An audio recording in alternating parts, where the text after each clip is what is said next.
Sarah had never traveled alone before. At 23, she finally had the courage to book a solo trip to the coastal town of Harborview. On her first evening, wandering through the charming streets, she met Jake at a small cafe. Jake seemed friendly, offering to show her all the hidden gems of the town.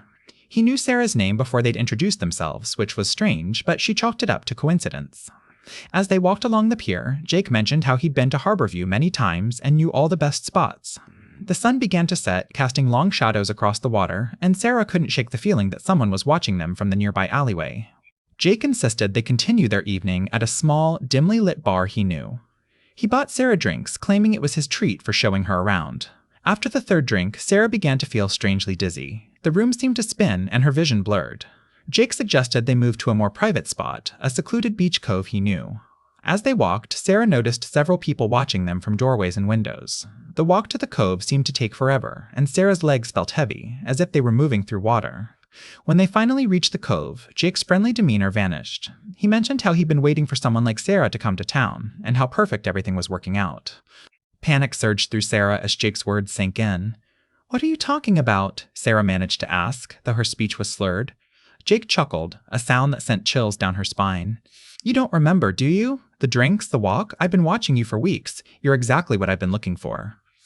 Jake reached into his pocket, revealing a small vial with a strange liquid. This is just the beginning. In a moment of clarity, Sarah realized she needed to escape. She pushed away, stumbling toward the water's edge.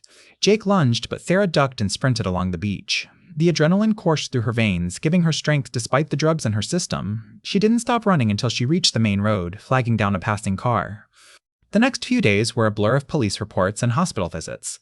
The authorities didn't believe Sarah's story, claiming she'd simply had too much to drink. Jake had vanished without a trace. Sarah returned home, forever changed by the encounter. She couldn't shake the feeling of being watched, always checking over her shoulder, jumping at unexpected noises.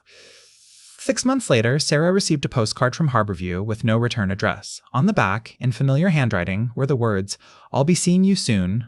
The police dismissed it as a prank, but Sarah knew better.